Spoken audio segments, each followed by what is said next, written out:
Ce message vous est présenté par l'Assemblée chrétienne Le Tabernacle. www.letabernacle.net.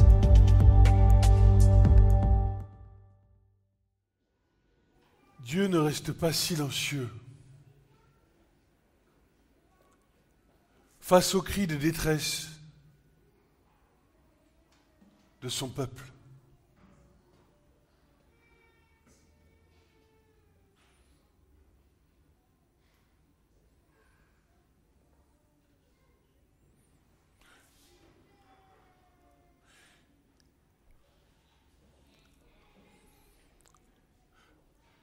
Dans sa préscience, Dieu a ordonné des temps.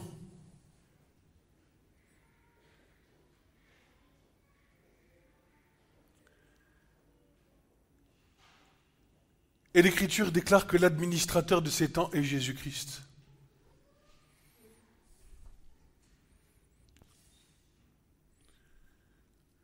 Il y a des temps où il peut te sembler que Dieu s'est retiré.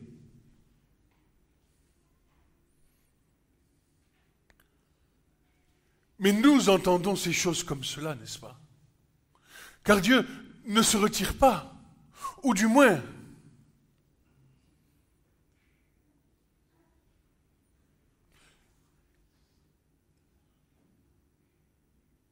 il reste silencieux pour un temps.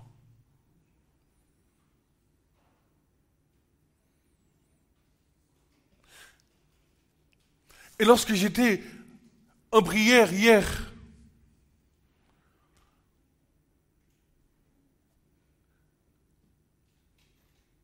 devant la face du Seigneur,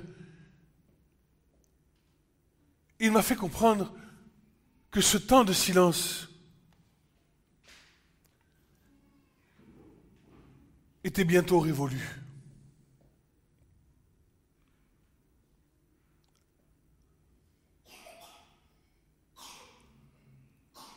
Pourquoi?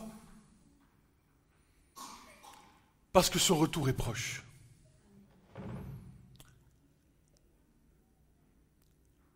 Pourquoi?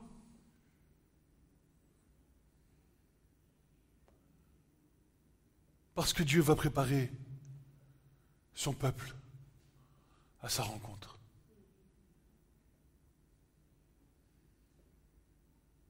Le temps du silence, le temps des hommes est désormais révolu.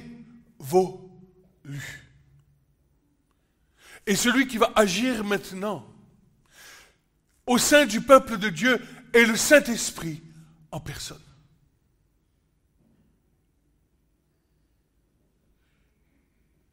C'est le Saint-Esprit qui, dans ces derniers temps, va préparer le cœur restant de son peuple. Je ne dis pas un réveil extraordinaire. Non, je parle de ceux qui sont attachés à la racine. Je parle de tous ceux qui sont attachés profondément à l'amour de Christ à leur égard. Et l'Esprit de Dieu va venir agir de façon surnaturelle au milieu de son peuple pour préparer son peuple à la rencontre avec Jésus-Christ.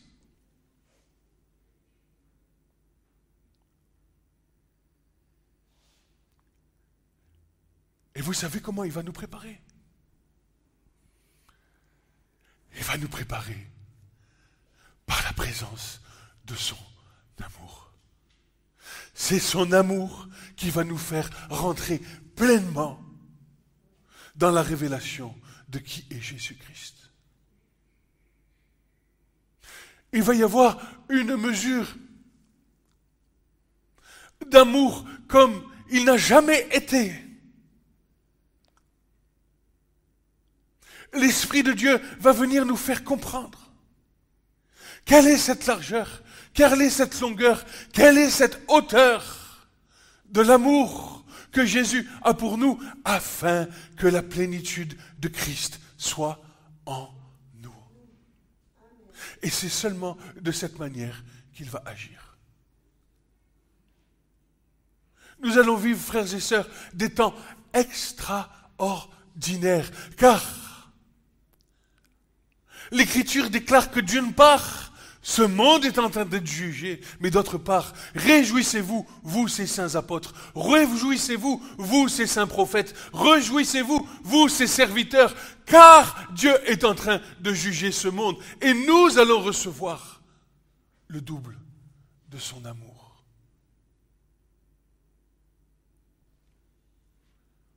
Oh mes frères et sœurs, que dit l'Esprit de Dieu aujourd'hui? Aujourd'hui, que dit-il? Que dit-il? Frères et sœurs, entends-tu la voix du Seigneur?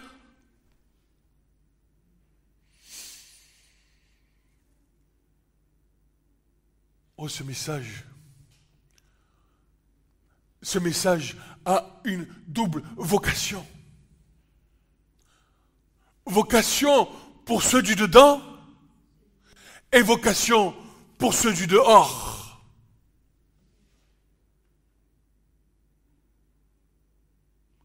Pourquoi? Parce que Jésus-Christ t'aime de toute éternité. Et ce matin, en arrivant sur la route, je reçois un message d'une sœur qui m'envoie un petit message et qui me dit « Oh, tu sais ce qui a retenu Jésus sur la croix? Ce ne sont pas les clous. C'est son amour pour toi. » Car on lui disait « Oh, descends de la croix. » Mais son amour pour toi fait qu'il est allé jusqu'au bout. Et dans les temps que nous vivons, ces temps précieux, parce que ces temps sont en train d'être accomplis, nous avons une vision de l'Écriture où les prophéties sont en train de se réaliser. Mais ne restons pas aveugles, mais réjouissons-nous.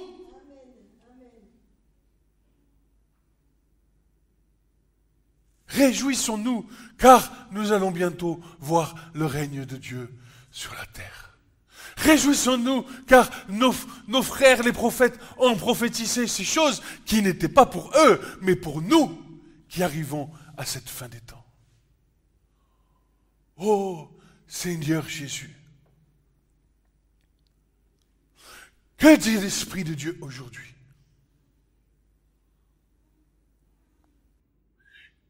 Face à l'état spirituel de son Église, le Seigneur va œuvrer de façon surnaturelle dans ces derniers temps. Car si la chair et le sang n'y peuvent rien, Dieu lui peut tout, car il est tout-puissant pour sauver, pour guérir et pour restaurer. De par son amour, il te sauve. De par son amour, il te guérit. Et de par son amour, il te restaure. Il te rend propre à le recevoir dans ta vie. Et si Dieu sauve, s'il guérit, s'il restaure, il le fait uniquement et seulement par son Fils unique qu'il a envoyé pour cela, en manifestant son amour au travers de son sacrifice sur la croix. Et le psaume 40 déclare que parce que la loi n'a rien mené à la perfection, parce que la loi était pour la chair humaine, parce que tout ce qui était institué par Dieu ne pouvait point amener notre humanité à la perfection, le psaume 40 déclare ceci. Passage connu et reconnu de tous les chrétiens, n'est-ce pas? Au sacrifice et à l'offrande de gâteau, tu n'as pas pris de plaisir, tu m'as creusé des oreilles, tu n'as pas demandé d'holocauste, ni de sacrifice pour le péché. Alors j'ai dit, voici je viens, il est écrit de moi dans le rouleau du livre. C'est mes délices, ô Dieu, de faire tout ce qui est ton bon plaisir. Ta loi est au-dedans de mes entrailles. J'ai annoncé la justice dans la grande congrégation. Voici, je n'ai point retenu mes lèvres. Éternel, tu le sais, je n'ai point caché ta justice au-dedans de mon cœur. J'ai parlé de ta fidélité et de ton salut. Je n'ai point scellé ta bonté et ta vérité dans la congrégation. Toi, Éternel, ne retiens pas loin de tes compassions, que ta bonté et ta vérité me gardent continuellement. Tu n'as pris plaisir ni aux sacrifices, ni aux offrances, ni aux holocaustes, et tu m'as formé un corps. Et j'ai dit, me voici, envoie-moi, mon Dieu, pour faire toute ta volonté. Amen. C'est à cause de Jésus-Christ que tu es guéri, que tu es sauvé et que tu es restauré. Car Jésus, après avoir été crucifié, sachant que toutes les choses étaient accomplies, dit enfin ce que l'Écriture dit, j'ai soif. Il y avait donc là un vase plein de vinaigre. Ils remplirent le vinaigre et une éponge et l'ayant mis sur l'hysope et lui présentèrent à la bouche. Et quand donc Jésus eut pris le vinaigre, il s'écria, c'est accompli. Tout est accompli. Et ayant baissé la tête, il remit son esprit. Oh, et il va dire après ceci, je ne boirai plus de ce vin jusqu'à ce que j'en boive dans le royaume de mon Père. C'est-à-dire que quand Jésus a quitté son trône de gloire pour venir marcher sur terre, ce n'était que souffrance, que douleur, que d'incompréhension. Et la boisson que Jésus a bu n'est simplement que du vin aigre. Car il n'a même pas été reconnu par les siens. Et c'est pour ça qu'il dit maintenant, je boirai à nouveau de ce vin quand je serai dans le royaume de mon Père avec tous les siens. Car il n'y aura plus de nudité, car il n'y aura plus de souffrance, car il n'y aura plus d'eau pauvre, parce qu'il n'y aura plus de honte, parce qu'il n'y aura plus de ces choses qui sont sur la terre et qui nous font souffrir. L'Écriture déclare que Jésus-Christ n'a point connu le péché et a été fait péché pour nous, afin qu'en lui, nous ayons la rédemption éternelle par la justification. Justification d'où jaillit l'Évangile en puissance de la part de notre Père par la rédemption en son sang, dans le sang de son Fils versé pour nous et à cause de son obéissance dans lesquelles les anges même aiment regarder. Les anges regardent au travers du sacrifice de Jésus et adorent Dieu parce qu'il a sauvé l'humanité entière. Ô Père, non pas ma volonté, mais ta volonté.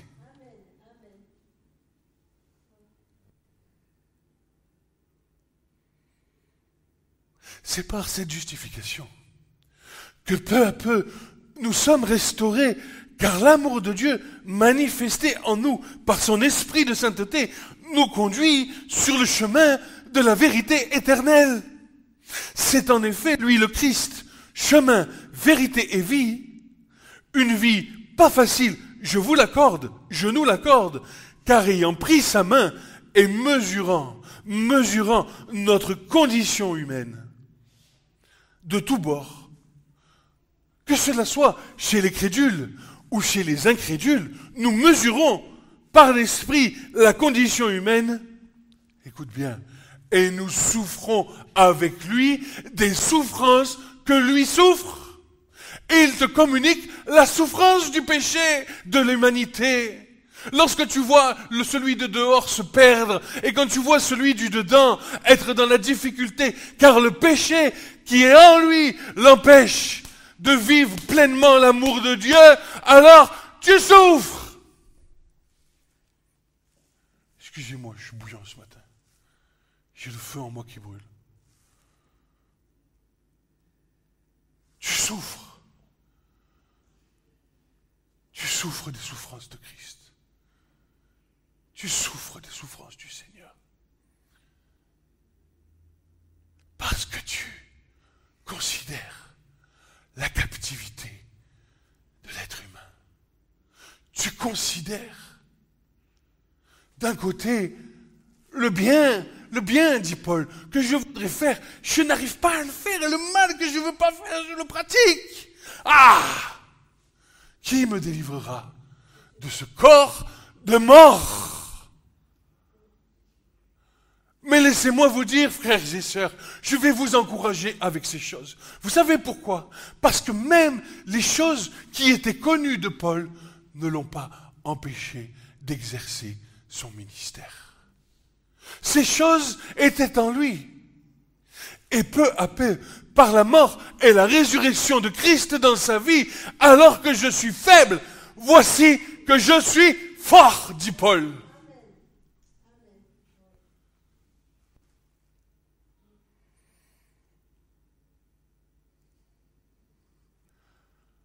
Ah, Seigneur, si cette souffrance est présente, alors nous avons l'assurance. Écoute bien, si tu souffres, seulement si tu souffres, parce que beaucoup veulent bien du salut sans souffrir, mais si tu souffres d'une manière ou d'une autre, quand tu considères l'humanité et que tu haïs ce que tu es dans la chair, que tu haïs le péché dans l'autre, alors si tu souffres, nous avons l'assurance qu'il accomplira une opération de délivrance en manifestant la puissance de son amour envers nous dans peu de temps. Dans peu de temps. L'Esprit de Dieu, mes bien-aimés, est à l'œuvre aujourd'hui. Au travers du monde. Et bientôt ici.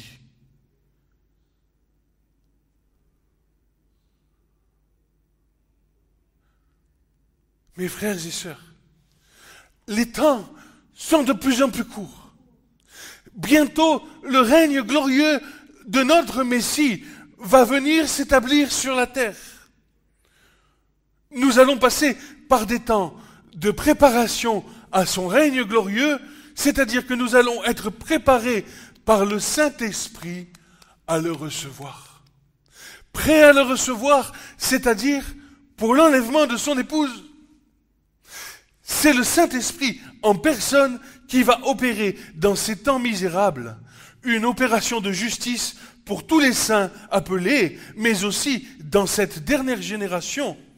Écoute bien, N.J. Lohan, dans cette dernière génération, en commençant par les jeunes, car ce sont en effet les plus jeunes qui vont recevoir le double de ce qui a été préparé, car face à la puissance des ténèbres dans laquelle ils se trouvent, l'Esprit Saint va répandre pour eux un double de la mesure de son amour.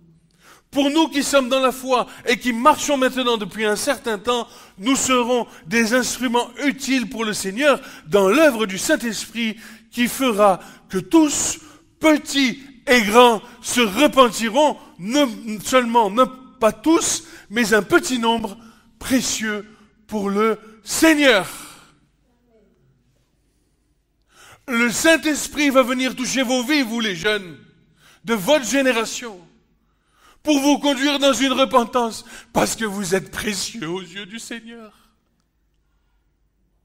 Il va venir vous chercher et vous arracher de ce monde des ténèbres, afin de vous transporter dans le royaume du Fils de son amour. Il va venir vous chercher. Parce que vous n'entendez pas la voix, il va venir vous chercher en personne. Vous, les jeunes de cette génération. Matthieu 20, versets 1 à 16, va nous dire ceci.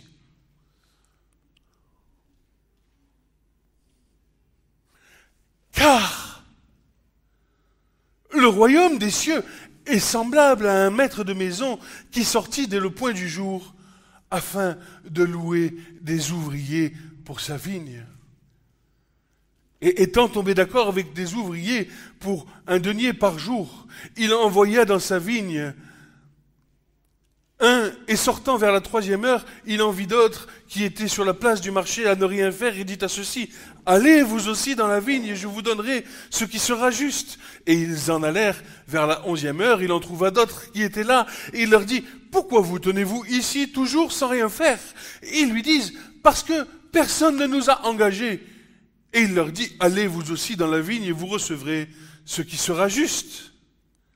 Le soir étant venu, le maître de la vigne dit à son intendant, appelle les ouvriers, paye-leur leur salaire en commençant depuis les derniers jusqu'aux premiers. Or, et lorsque ceux qui avaient été engagés vers la 11e heure furent venus, ils reçurent chacun un denier. Et quand les premiers furent venus, ils croyaient recevoir davantage, mais ils reçurent eux aussi un denier. Tu comprends? Les premiers qui ont commencé tôt le matin, ils reçoivent un denier. Les derniers qui ont commencé à 11h du soir, ils reçoivent un denier. Ce qui est juste devant la parole devant le Seigneur, n'est-ce pas? Et lui répondant, dit à l'un d'entre eux, mon ami, je ne te fais pas de tort. Tu n'es tombé d'accord avec moi pour un denier. Prends ce qui est à toi et va-t'en. Mais je veux donner ce denier autant qu'à toi. Il ne m'est pas permis de faire ce que je veux de ce qui est mien, dit le Seigneur. Ton œil est-il méchant parce que moi je suis bon? Ainsi, dit le Seigneur, les derniers seront les premiers seront les derniers, car il y a beaucoup d'appelés et peu d'élus. D'où pas tous vont venir à la repentance, d'où pas tous, mais le plus petit nombre précieux au nom du Seigneur. Un petit reste précieux au nom du Seigneur. C'est pour toi aussi, Julien. Tous tes amis, tous ceux de ton âge, annonce-leur l'évangile. Dis-leur que le Seigneur les aime et qu'il va bientôt venir dans leur vie pour transformer leur vie. Parce que sache quelque chose. À cause de ta présence au milieu d'eux, ils entendent la voix du Seigneur dans leur cœur. Parce que tu es un vecteur de communication des choses du royaume de Dieu. Même si tu n'es pas parfait, même si tu n'es pas dans la perfection, parce que nous ne serons jamais dans la perfection jusqu'à ce que nous ayons reçu le corps promis, qui est un corps incorruptible, celui de la résurrection. Le royaume des cieux, par la venue de notre Seigneur Jésus-Christ, étant plus proche du temps depuis lequel nous avons cru, le Seigneur nous ordonne aujourd'hui d'être à l'écoute de son esprit. Et il nous demande aujourd'hui d'être à l'écoute de son esprit. Sois à l'écoute, attentif, sors les paraboles, CanalSat du ciel. Écoute ce que dit le Seigneur aujourd'hui.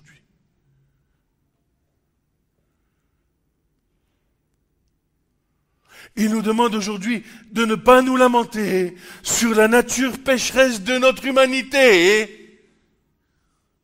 Car cette nature pécheresse, il l'a condamnée déjà à la croix. La nature pécheresse de l'humanité a été condamnée à la croix et justifiée par la résurrection d'entre les morts. Tu as été justifié et par la foi en son nom, tu es maintenant sauvé. Et si tu es sauvé, le Seigneur va te guérir. Et s'il te guérit, tu vas être restauré. Pourquoi? Parce que tu lui appartiens.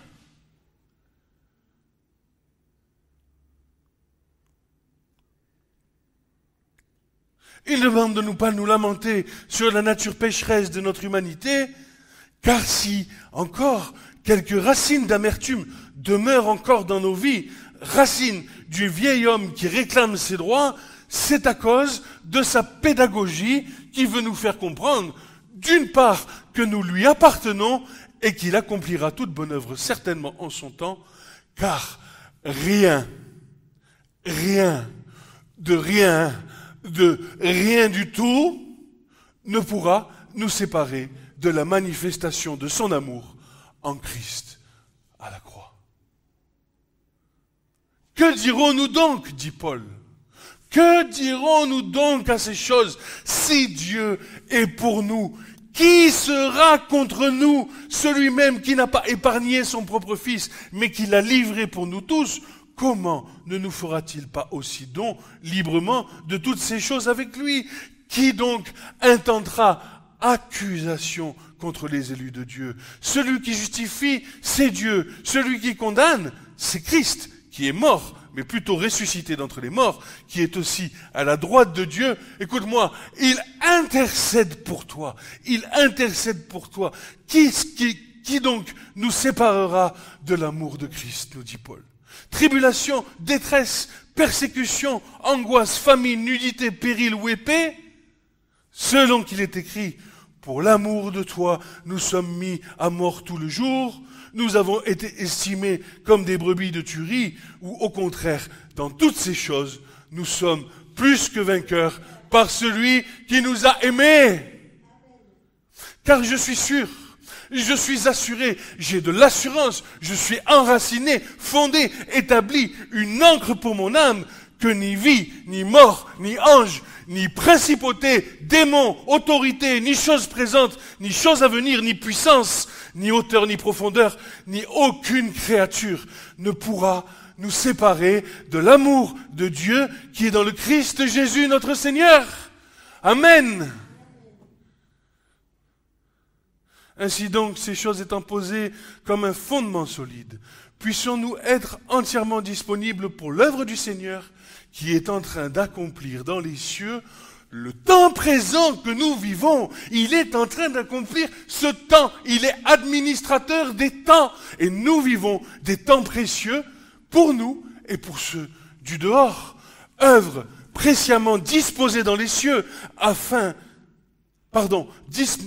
disposée dans les cieux pour nous, avant même la fondation du monde, mais réservée. Il a été réservé pour nous qui sommes en train de vivre ces dernières heures. Je suis la lumière du monde, dit le Seigneur.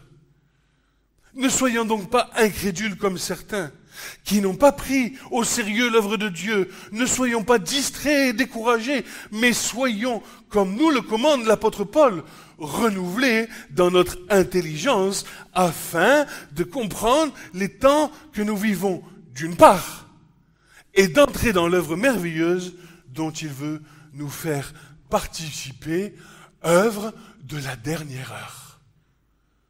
La dernière heure. Tu entends? La dernière heure. Écoute ce que dit le Seigneur. La dernière heure. Dernière génération. Fini. Fini. Royaume des cieux sur la terre. Enlèvement de l'Église. Règne avec Christ pendant 1000 ans. Les terres s'enroulent. Nouveaux cieux, nouvelle terre. Finito, patato. Comprenez ces choses? Je ferai une œuvre abrégée, dit le Seigneur, dans les derniers temps, afin qu'aucun d'entre eux, Père, de ce que tu m'en as donné, ne se perde.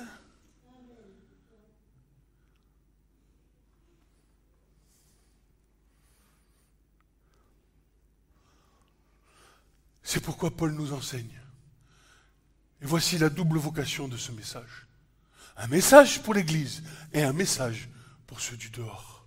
Écoute, je vous exhorte donc, frères, et Hugo, c'est pour nous.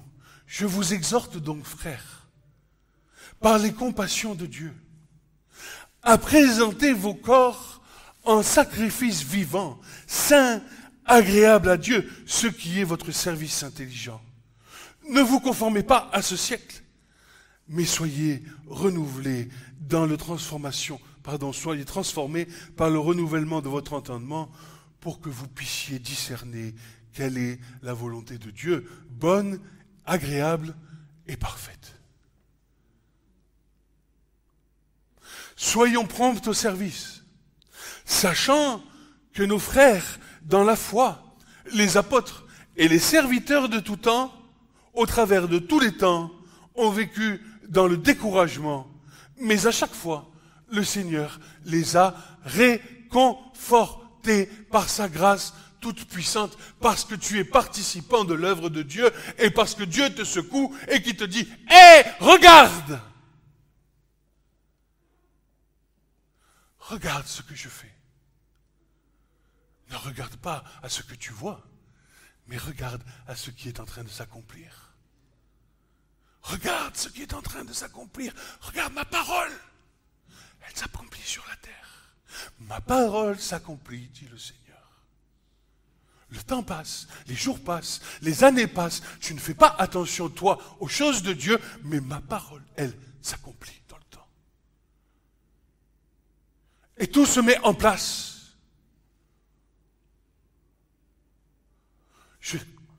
Zacharie 12. Je ferai de Jérusalem une pierre pesante pour les nations. Oh, regarde ce passage de l'Écriture. Regardez Zacharie 12. Oh, je sais pourquoi j'ai appelé mon fils Zacharie. Je le sais pourquoi il s'appelle Zacharie, mon fils. Parce que c'est le prophète de la fin des temps.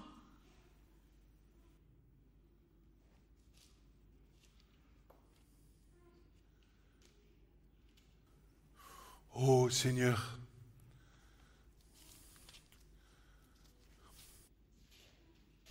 oh Seigneur,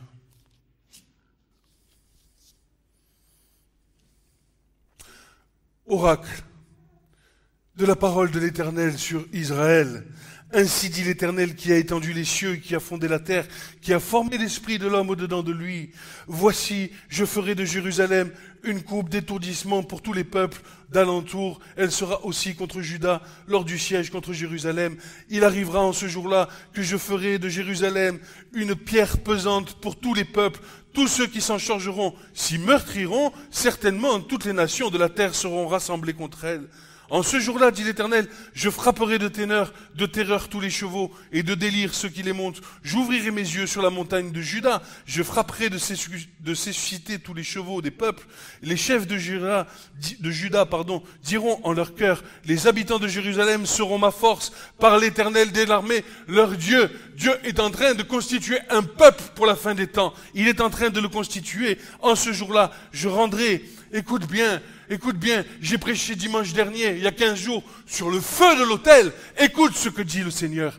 Ce jour-là, je rendrai les chefs de Juda, peuple élu de Dieu, proche du cœur de Dieu. Écoute, semblable à un foyer de feu au milieu du bois et à une torche de feu dans une gerbe, ils dévoreront à droite et à gauche tous les peuples d'alentour, et Jérusalem demeurera encore à sa place à Jérusalem.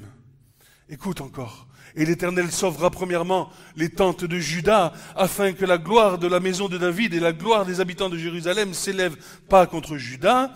En ce jour-là, l'Éternel protégera les habitants de Jérusalem, et celui qui chancelle parmi eux en sera ce jour-là comme David, et la maison de David sera comme Dieu, et l'ange de l'Éternel sera devant eux. Et il arrivera en ce jour-là que je chercherai à détruire toutes les nations qui viennent contre Jérusalem. Je répandrai sur la maison de David et sur les habitants de Jérusalem un esprit de grâce et de supplication. Ils regarderont vers moi, celui qu'ils auront percé. Ils se lamenteront sur lui comme on se lamente sur un fils unique. Et il y aura de l'amertume pour lui comme on a de l'amertume pour un premier-né. En ce jour-là, il y aura une grande lamentation à Jérusalem, comme la lamentation de Hadad-Rimon dans la vallée de Megiddo, et le pays se lamentera, chaque famille, à part la famille de de David, à part leurs femmes, à part la famille de la maison de Nathan, à part leurs femmes, à part la famille de la maison de Lévi, à part et leurs femmes, à part et la famille des Shimites, à part leurs femmes, à part et toutes les familles qui seront de reste, chaque famille à part et leurs femmes à part. Tu es à part. Tu es à part. Et là, ce que nous voyons dans Zacharie 12 est l'esprit de repentance qui va bientôt tomber sur le peuple d'Israël et sur le peuple de Dieu qui lui appartiennent. Pourquoi ? Parce que c'est cet esprit de repentance qui va te faire rentrer dans un amour parfait avec le Seigneur. Esprit de repentance. Parce que la chair est faible. Mais l'Esprit de Dieu, il est prompt. Voyez. Ce message vous a été présenté par l'Assemblée chrétienne Le Tabernacle. www.letabernacle.net